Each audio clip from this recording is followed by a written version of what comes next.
सतगुरु की प्यारी साथ संगत जी, हम भरपूर में आप सभी का हार्दिक अभिनंदन है। सतगुरु की हमारे ऊपर इतनी बड़ी दया मेहर है इस कोरोना काल के अंदर, जो आज हम भरपूरी के सत्संग हॉल के अंदर बैठ करके बहुत अच्छे श्रद्धा के साथ सत्संग का सुमरन कर रहे हैं, श्रवण कर रहे हैं। अगर सतगुरु की दया मेहर नहीं होती तो हम अपने घर से चल करके यहाँ तक नहीं पहुँच पाते। पंजाब से भी अपने गुरु भाई प्रेमी आए हुए सत्संग सुनने के लिए, लेकिन अगर किस जीव के प्रति श्रद्धा ना हो, अपने गुरु के प्रति श्रद्धा ना हो, तो वो गांव बनबोरी या बरवाड़ा या आसपास से भी नहीं आ सकता। लेकिन जब तक आपके अंदर श्रद्धा नहीं जगेगी तो आप सतगुरु का दर्शन भी नहीं कर सकते। इसलिए इस कोरोना काल के अंदर सतगुरु ने हम सब पर बहुत बड़ी रहमत की हुई है, जो हम इस बीमारी से बचे हैं। लेकिन इसका भी एक बहुत बड़ा कारण है कि बीमारी आती है, किसी जीव को वो इतना लपेटे में ले लेती है, डॉक्टर की उसमें गलती हो सकती है और अपने आप में भी हो सकती है, जीव बच नहीं पाता। अभी 2 तारीख की घटना है, अनिल प्रेमी झांसी से थे, वो बहुत अच्छे सेवादार थे, धाम के अंदर बहुत श्रद्धा के साथ प्लम्बर का जितना भी काम होता था सब क्रिया करके जाया करते थे। सतगुरु ने जिस दिन से वो अस्पताल CMC अस्पताल, उससे पहले झांसी के अस्पताल में दाखिल थे, बहुत मेहनत की, लेकिन उनके प्राण नहीं बच पाए। लेकिन इसमें एक बहुत बड़ी बात और है, हमारे को लगता है हमारा जीव हमारे बीच में से चला गया, बड़े दुख की बात है। लेकिन उसका एक बहुत बड़ा कारण है सतगुरु रात दिन जिस जीव के ऊपर मेहनत करते हैं, लेकिन एक परिस्थिति ऐसी आ जाती है कि काल कहता है जीव को तो हम बचा देंगे, लेकिन आने वाले समय में हो सकता है ये इससे ज़्यादा बीमार रहे। ऐसी परिस्थिति ना हो कि घर परिवार जायदाद जमीन सारी बिक जाए और ये फिर भी स्वस्थ ना हो, तब आप क्या करेंगे? सो सतगुरु वहाँ पर बिल्कुल इस परिस्थिति में हो जाते हैं, जीव को बचाएं या छोड़ें। लेकिन सतगुरु फिर भी क्या कोशिश करते हैं, उस जीव का पार उतारा करने के लिए परिवार के अंदर इतनी शक्ति जागृत करते हैं। अब जीव तो सदा गया, लेकिन उसका आभास ना होने पाए। इस एक हफ्ते के कारण कुछ ऐसा ही हुआ। हमारे को सबको लगता था अब सतगुरु जी विश्राम कर रहे, सो रहे हैं, लेकिन हमें पता है खुद कि सतगुरु ने उस जीव के प्रति कितनी मेहनत की होगी, कितनी मेहनत की, जिसका अंदाजा हम नहीं लगा सकते। लेकिन एक परिस्थिति में बता रहा हूँ, ये आकर के खड़ी हो गई कि जीव को बचाया जाए या नहीं बचाया जाए। आने वाले समय में ऐसी परिस्थिति ना हो जिसके कारण सब कुछ बिकने के बाद फिर भी परिवार इस दशा में आकर के खड़ा हो जाए, अब महाराज जी इसको अपनी ही शरण में ले लो, इसको तो उसका छुटकारा पाओ तो बहुत अच्छा होगा। इसलिए सतगुरु ने इससे पहले सारा विचार विमर्श सारा सब कुछ करते हुए परिस्थिति ऐसी आन खड़ी हुई, अभी ठीक है, जो मालिक जैसा चाहते हैं वैसा किया जाए। मैंने नूरी प्रकाश सत्संग की ये घड़ी हमें क्या देती है? एक छोटी सी कहानी है और सच्ची घटना है। यह है अमृतसर पंजाब की एक औरत जिसका नाम सतनाम कौर था। वो जरूरतमंदों की बहुत सेवा करती थी, भिखारियों को खाना खिलाती थी। उसके दरवाजे पर कोई भी प्राणी आ गया मांगने वाला तो उसको खाली जाने नहीं देती थी, सबकी श्रद्धा भाव से सेवा करती थी। एक समय कुछ ऐसा आया कि यमदूत उसको ले जाने आ गए। यमदूत उसको लेकर के धर्मराज के पास जा रहे हैं, रास्ते में 2 नदी पड़ी। यमदूत उसको ऐसे नहीं लेकर के जा रहे, उसको घसीटते हुए लेकर के जा रहे हैं। रास्ते के अंदर एक खून की नदी पड़ी, दूसरी पी की नदी पड़ी। तो यमदूतों ने कहा इसको पार करो, लेकिन वो औरत घबरा गई। घबरा के कारण वो कह रही मैं क्या करूं? उसी समय उसी पल एक औरत प्रकट हो गई सफेद कपड़ों में, तो उसने उस नदी का पार उतारा कर दिया और धर्मराज के पास ले गई। लेकिन उस औरत ने उससे पूछा कि आप कौन हैं? तो उसने जवाब दिया कि मैं सत्संग का फल हूँ। बोला कैसा फल? बोला समय आने पर मैं आपको बता दूंगी। धर्मराज के पास चले गए। धर्मराज के पास जाने के पास कहा यमदूतों ने जी हम इस जीव को लेकर के आए हैं। तो धर्मराज ने उससे कहा कि ये नहीं, इसके सामने वाली औरत को लेकर के आना था। जिस नाम की औरत को लेकर के आए हो, इसी नाम की औरत सामने वाले मकान में रहती है। जैसे ही उनकी बातें हो रही थी, मैं सब सुन रही थी।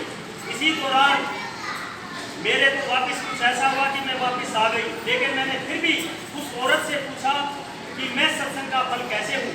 बोला एक आपकी बहुत अच्छी सहेली थी, उसने आपसे कहा कि आप सत्संग में चलो, लेकिन आपका मन नहीं मानता था। फिर भी वो आपसे प्रार्थना करने लगी और आपको सत्संग में ले गई। लेकिन सत्संग में जाने के बाद आपके साथ क्या हुआ, आप 10-15 मिनट जरूर बैठी वहाँ पे, लेकिन आपका मन कहीं और था। 10-15 मिनट बैठने के बाद आप सत्संग छोड़ करके चली गई। तो उस औरत ने कहा जो 10-15 मिनट में आपने सत्संग ग्रहण किया था, मैं उसी का फल हूँ। वो वापिस औरत जैसे ही वापिस आई, उसने देखा जैसे मैं एक सपना देख रही हूँ, और वो ऊपर से देख रही थी कि उसके परिवार के सारे सदस्य रो रहे हैं। लेकिन जैसे ही वो अपनी चेतन अवस्था में आती है, निंद्रा उसकी खुलती है, तो एक सौपन सा उसको दिखाई देता है कि सामने वाले मकान में से, जिसको धर्मराज जी जिक्र कर रहे थे, एक रोने की आवाज आती है। तो रोने की आवाज आती है, उसी सेम नाम की जो सेम औरत भी सामने रहती थी। उसने अपने मन में विचार किया, अभी मैंने इस तरह दान पुण्य किया, इतना सब कुछ किया, उसका फल मुझे क्यों नहीं मिला। तो जो औरत सत्संग के फल की प्रकट हुई थी, उसने उसको बताया कि जो हम दान पुण्य करते हैं, उसका फल परमात्मा हमें मृत लोक में ही हाथ किया दे देता है। आप जितना दान पुण्य यहाँ पर करते हैं, उसका फल कहीं से भी उठा करके देख लो, हमारे को भोगने के मिल जाता है।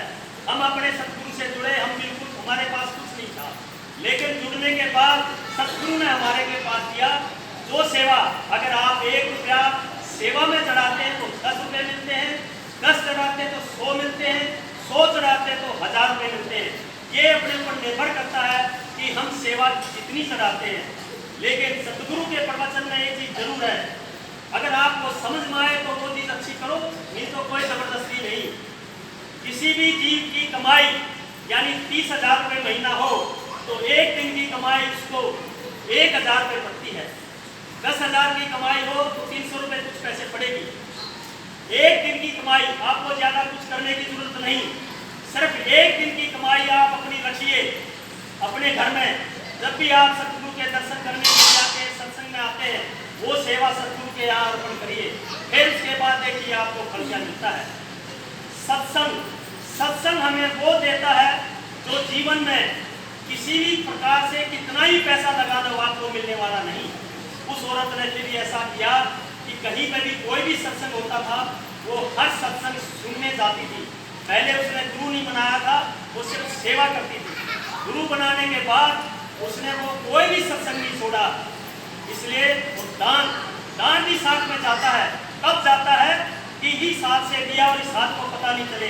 लेकिन अगर आपने 1 रुपया दिया और सब में बांट दिया, और मैंने 1 रुपया वहाँ दिया, मैंने 1 रुपया वहाँ दिया, इसलिए आपका दिया और ना दिया बराबर है। दूसरी बात, हम यहाँ पे अपने जीवन को सुधारने के लिए धाम भंडोरी में आते हैं, सतगुरु के चरणों में आते हैं। जब हम अपने घर से सतगुरु के दर्शन के लिए चलते हैं, तो हमारे मन के अंदर जितनी भी व्याकुलता है, जितनी भी कठिनाई है, जितनी भी परेशानी है, सतगुरु हर जीव का भांप लेते हैं। जब भांप लेते हैं, जब आप सतगुरु के दर्शन के लिए जब आप पहुँचते हैं, सतगुरु के चरणों में पहुँचते हैं, तो सतगुरु को सब पता होता है कि ये जीव मेरे से क्या मांगने आया है। आपके कहने से पहले सतगुरु उसका निर्माण और आपका निवारण सब कुछ कर देते हैं। लेकिन विचित्र विडंबना कहाँ होती है। सतगुरु ने कहा, आपने पूछा मेरी लड़की की शादी कब होगी, तो सतगुरु ने कहा फलानी तारीख की होगी। अभी इससे पहले कर दूं या इसके बाद में दूं, तो फिर आपका प्रश्न ही नहीं बनता पूछने का। आप जब पूछने आए हैं तो पूछ करके जाइए। सतगुरु यही कहते हैं, अगर आप हमारे से पूछते हो तो फिर उस पर अमल करो। अमल करो तो वो आपका काम श्रेयस्कर होगा, पूरा का पूरा होगा, नहीं तो अधूरा लटक जाएगा। जीव ये चाहता है मैं फोन करूं और फोन पे ही मेरी बीमारी ठीक हो जाए, ऐसा कुछ नहीं होने वाला। सतगुरु रोजाना 1 मुट्ठी दवाई खाते हैं, वो कष्ट हमारे हैं। ना सतगुरु के बाल बच्चे, ना फैक्ट्रियाँ चली, ना कुछ चल रहा। जब हम अपने सतगुरु से जुड़ते हैं, नाम दान की दीक्षा लेते हैं, 75% पाप जो हमारे हैं, 75% पाप सतगुरु हमारे जितने भी हैं अपने अंदर खींच लेते हैं। 25% छोड़ते हैं। वो 25% भी इसलिए छोड़ते हैं अब जीव कुछ न कुछ तो कुछ करेगा, अपने आप ही करेगा। अगर 100 के 100 ले लेंगे तो जीव तो निकलना हो जाएगा, कुछ करेगा नहीं, मैं तो निर्मल हो गया। इसलिए 25% भी नहीं जीव कर पाता। होता क्या है, 75% खींच लिए, 25% आपने नहीं करे, तो उसका रिजल्ट ये निकला कि 100 के 100% जीव का भार सतगुरु के ऊपर आ जाता है। फिर आपका बोझ इतना उठाना पड़ता है और फिर हम कहते हैं शरीर जी, सतगुरु जी आपका स्वास्थ्य ठीक नहीं है। हम फोन पे फोन करते हैं जरूर, लेकिन सतगुरु के बारे में कभी नहीं हाल चाल पूछते। हम तुरंत फोन करते हैं, फोन पे नारा भी लगाना दूर की बात, सतगुरु जी हमें बचाना तो बचा लो, हम तो मर गए। तो इसमें सतगुरु क्या करेगा बताओ आप? अगर आप सतगुरु जी का खड़े हैं तो बताओ ना सतगुरु क्या करेगा? ना आपने नारा लगाया, ना आपने सतगुरु के बारे में पूछा, ना आपने ये पूछा अगर मैं आपसे बात कर सकता हूँ या नहीं कर सकता हूँ। टाइम कोई नहीं, टाइम एक बात बांध लो आप, 12 से 4 बजे सतगुरु जी विश्राम करते हैं।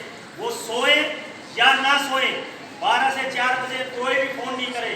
लेकिन अगर इमरजेंसी पड़ जाए ऐसी वाक्य में, बिल्कुल इसके बगैर गुजारा नहीं है, सतगुरु से बात करनी जरूरी है, तो आप इमरजेंसी में फोन कर सकते हैं। फोन आपका अटेंड होगा, आपको प्रॉपर उसका जवाब भी मिलेगा।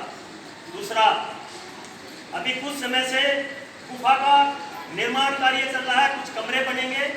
इस बीच सतगुरु की आज्ञा से आरती जो है शाम की, वो 7 बजे कर दी गई है। कुछ भक्तों को, कुछ शिष्यों को नहीं पता कि आरती का समय क्या है, इसलिए आरती के समय बहुत लोगों के फोन आते हैं।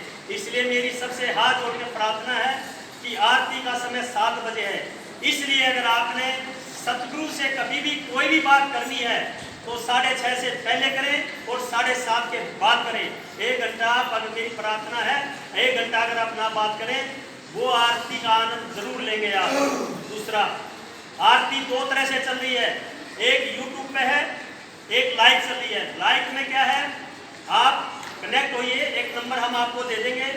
जब आप वहाँ पे कनेक्ट हो जाएंगे, जुड़ेंगे, तो सतगुरु जिस पोजीशन में यहाँ बैठे हैं, आरती के समय में बैठते हैं, आपसे रूबरू होंगे। आप नारा बोल सकते हैं, सतगुरु के दर्शन कर सकते हैं। नारा बोलेंगे तो नारे का जवाब नारे के द्वारा ही मिलेगा, पूरा आशीर्वाद मिलेगा। यूट्यूब में आपको सब कुछ मिलेगा। यूट्यूब एक सिनेमा हॉल के पर्दे के तरह है, आपको उसमें सब कुछ नजर आएगा, लेकिन सतगुरु से वैसे रूबरू नहीं होंगे। यूट्यूब में आप करके भी जा सकते हैं, लेकिन जब वो लिंक में हो जाएंगे तो लिंक में होने के बाद आप पूरा समय देंगे। इससे क्या हुआ? इससे ये फायदा हुआ कि जितने भी धाम, चारों धाम सतगुरु की कृपा से बने हुए, जितनी भी आज की डेट में साथ संगत है, वो एक टाइम पर धीरे धीरे करके एक टाइम में आरती से जुड़ रही है। अगर आप आध घंटा, 1 घंटा सतगुरु के चरणों में बैठ करके आरती कर रहे हैं, सुमरन कर रहे हैं, तो उसका जानो कितना आपको लाभ हो रहा होगा। परिवार में बच्चे नहीं बैठ पाते, वो भी आरती में बैठ जाते हैं, बड़े भी घूमने चले जाते थे, वो भी बैठते हैं। सतगुरु जी ने प्रवचन में एक बात कही थी, कोई भी जीव इस मिशन से जुड़ा हुआ है तो सतगुरु कहते हैं हमारा आशीर्वाद उसको पूरा इस बात का है, अगर वो रोजाना आरती गाता है तो एक रोजाना आरती गाने से उसको 6 महीने का सुमरन का फल मिल जाता है। आप देखिए, अगर आप नित्य प्रतिदिन आरती गाएं तो कितना सुमरन आपका इकट्ठा होता चला जाएगा। इसलिए मेरी साथ संगत से हाथ जोड़ के प्रार्थना है, आप सुमरन ज्यादा से ज्यादा करें। जितना ज्यादा से ज्यादा सुमरन करेंगे, सतगुरु उतना ही ज्यादा से ज्यादा सवस होंगे। इसलिए सारी समय का उसका ध्यान रखते हुए सेवा करिए। सतगुरु के चरणों में सतगुरु के प्रति पूरा श्रद्धा और विश्वास रखिए। जिस दिन आपके मन में श्रद्धा और विश्वास जागृत हो गई, उस दिन आपका काम कोई भी अधूरा नहीं रहेगा, ना शंका की कोई बात रहेगी। है नूरी प्रकाश।